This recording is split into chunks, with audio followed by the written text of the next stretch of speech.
Good morning, good evening, good afternoon, citizens of YouTube. Welcome and welcome back. So, I wanted to go over some progress I've made so far. Some of it really isn't too visual this time, so I created some visuals. It's more about my hosting strategy.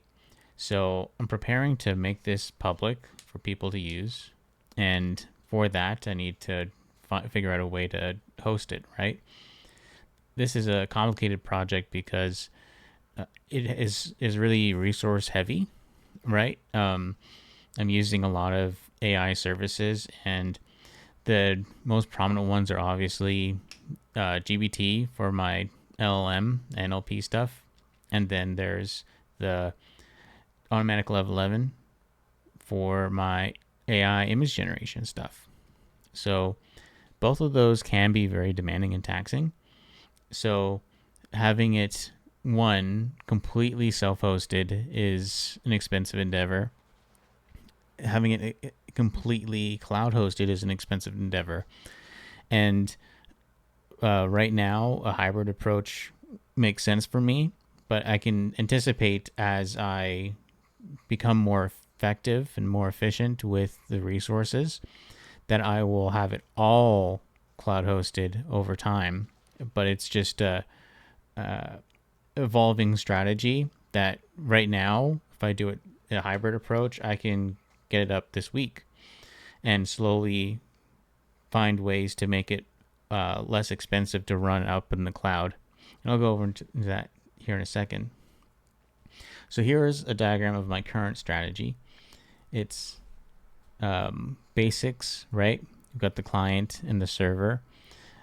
I don't have it running on Android and iOS beyond just, having mobile browser support, but I plan on having those builds up soon, and I need to actually incorporate in order to get on the stores. So there will be official downloads available on the site, but and until I actually get on the stores.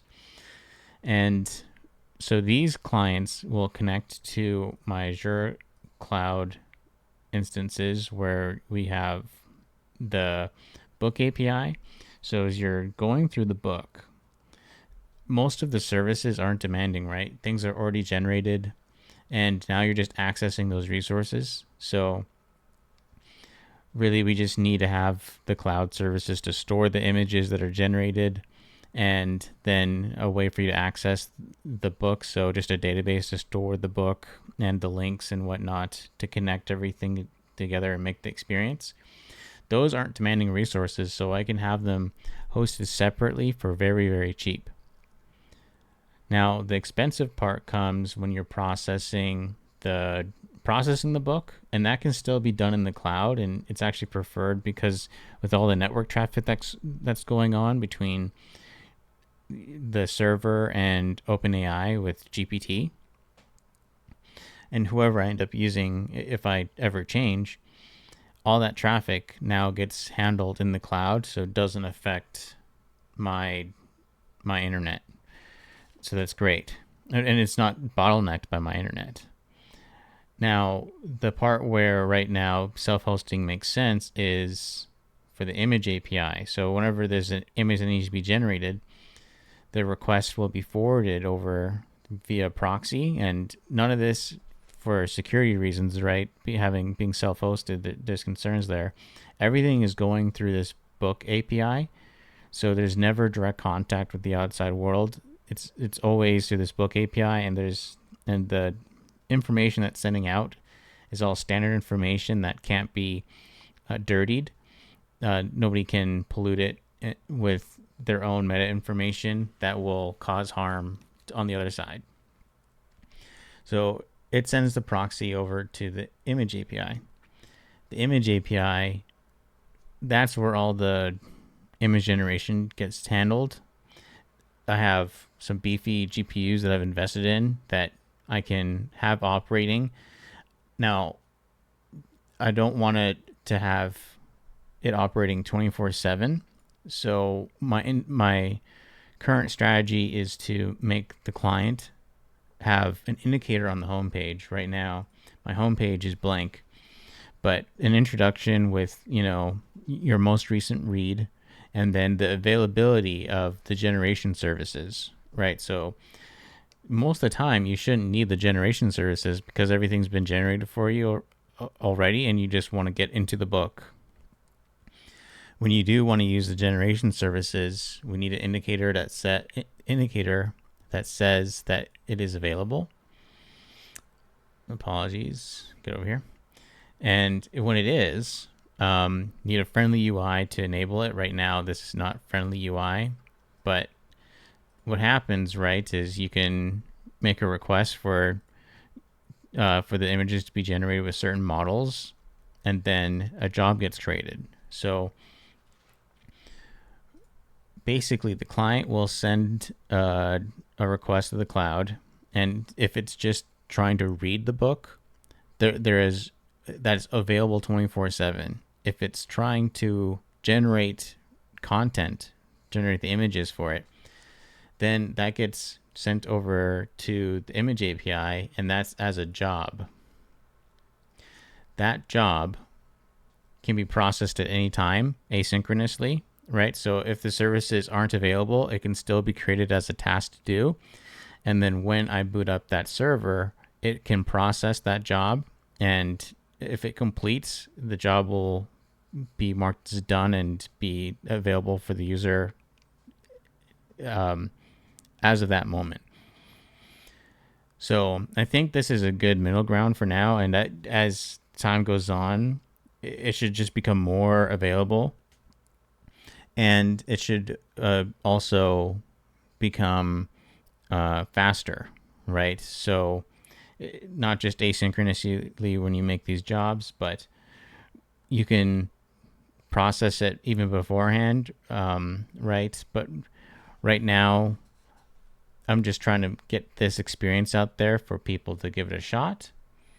So yeah, that's the ongoing strategy. As time goes on, this self-hosted should become one with the cloud as well. And with that job, with that job and asynchronous processing concept, that can be taken from the on-prem to the cloud, where and that's just a matter of getting to that point and setting it all up. Like I'm thinking about Lambda Labs as my hosting service for image processing, and how they work, right, is they're just paid by the hour, right? So that makes it just expensive to keep going, and I need to get familiar with it so that I can cheaply say, oh, I want these machines running at, come on, give me the pricing. These times, is there something wrong? Yeah, they're not really displaying what their prices are. Anyways, this is the service I was trying to use, and they do it by the hour. And to be more effective, yeah, look at that, 250 GPU hours per GPU per hour, right? So that's just for one GPU.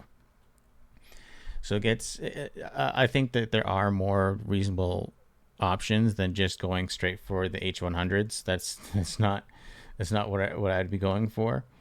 But overall, their pricing table is public cloud. I think this is pricing. This is, I think, the diagram. Yeah.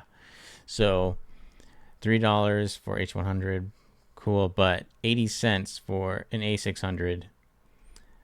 Now that's more reasonable, right? So some more reasonable prices here, but still a lot, like quite a bit for these things. And that's not something I want to run 24/7. But if I have these jobs and say that generation's available at these times, people can put them up, start reading with the current generated content that they have already.